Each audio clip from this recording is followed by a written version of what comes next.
Charlie Cooper, welcome to Australia. Cheers. It's a pretty famous surname you've got, and it appears on the back of a lot of cars. It does, How does that Yeah. sit with you? How does that make you feel? I mean, it's immense pride. I mean, it's great. I mean, I've been all over the world, and you see Mini Coopers everywhere, and also pride in the John Cooper Works brand, which I kind of had a bit to do with in the early days. And Your father started that, didn't my he? father did start it, yeah. So it was, I was a young spunker out of university, kind of working for him into the family business. So yeah, I mean, my grandfather was an amazing man, but also my father was pretty special in the story of Mini and Cooper.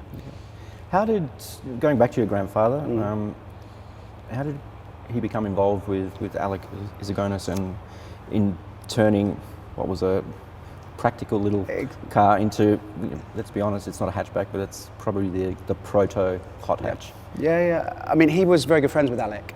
They used to race in what was called the Brighton Speed Trials.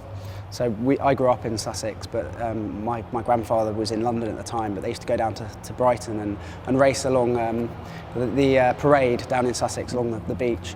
So they used to have speed trial racing down there, so they became good friends through that. And I think, they were always in contact, and I think the first time my grandfather saw, but also drove the Mini, he saw the potential in it. The Cooper's not the only thing your grandfather's associated with. He pretty much revolutionised motorsport by deciding to stick an engine in the rear of an open wheel race car, which was pretty revolutionary at the time. I do remember reading that people scoffed at him at first, but he along with Jack, obviously, which is why it's brilliant to come here, because people know the story of Sir Jack and him winning the World Championship in a Cooper in 59 and 60. But at the time, sticking the engine in a rear of a Formula One car or any racing car was a completely revolutionary thing to do. And again, a famous kind of critic at the time, before it was successful, was Enzo Ferrari, who famously said, "I've never seen a horse push a carriage," and famously laughed at my grandfather and my great-grandfather at the time, Charles Cooper. But they had the last laugh when they won in 59, the first year, albeit Jack pushing the car over the line at Sebring to win the World Championship. Run out of fuel. It wasn't a horse pushing the carriage as such, it was Jack. It's Jack. Do you know what inspired your grandfather to throw an engine in the back? Was there a practical reason for it, or did he honestly think that this could change everything? I think it was a bit of both. It wasn't necessarily, this is going to revolutionise the sport. It was just looking at kind of the structure, construction, where the balance perhaps would be better. But he was, in terms of the Cooper Car Company at the time, a very small outfit compared to the mitre Ferrari and Mercedes. BRM was around. BRM, exactly. And I think they were kind of before the startup culture was a thing. It's quite a vogue thing to talk about nowadays. But he was kind of a very early entrepreneur and would want to try things, trial and error. And I think they were willing to try lots of different things and see what worked. And putting the engine in the back seemed to work pretty well from the start. So, but to do it and be that successful was pretty revolutionary. So it was pretty amazing. You touched on your father starting John Cooper Works, and you were involved with that as well. At the time, I understand there was a bit of resistance from Mini traditionalists, but have you won them, or how did you win them over? I think, yes, at the start it was, there was probably a bit of backlash, but it's amazing what the Mini brand has become. All this time later, it's 2019 now, so 19 years later, the brand is as strong as ever, if not stronger.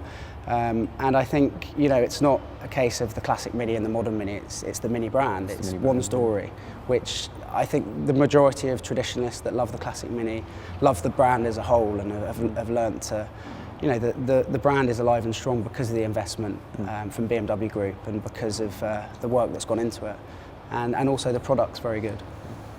I would imagine you drive a Mini?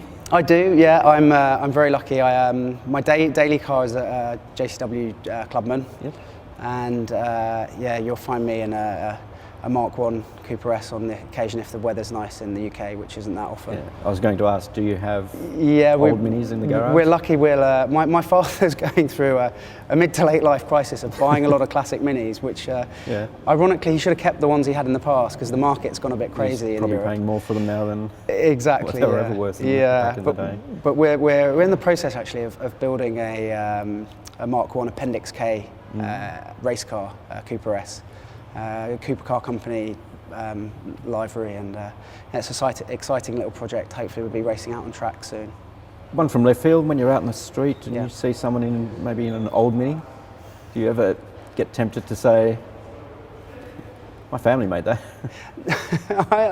Not so much, but I do like talking to classic owners. I don't necessarily tell them the history or background, but I'm always interested to hear stories because everyone has a Mini story, and it's just great to hear people. I think it's one of, if not the only car brand out there that everyone seems to have a positive story about. There's no one has a negative story, and I know there's a big celebration of 60 years this year that we want to hear people's stories as a brand. So yeah, personally, myself, I love hearing people's story about their Mini, and everyone has that story about their Mini.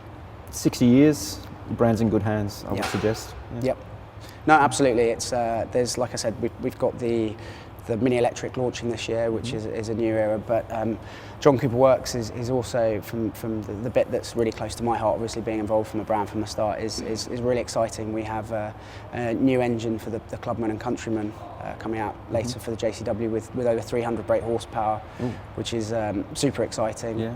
And yeah, there's lots of projects with, we had the GP concept come out, which, the production vehicle will be launched later, which I had the Mark 1 or the GP1, as it was unofficially called, which kind of now seeing the third iteration of it, I'm massively excited about getting behind the wheel of one of those. I remember when I saw that, the first one, the concept, it's a pretty radical, epic looking thing. Absolutely, and like I said, the launch of the production vehicle will be coming soon, but I'm pretty sure people won't be disappointed when they see it. So, Charlie Cooper, thank you. No, thank you for having me.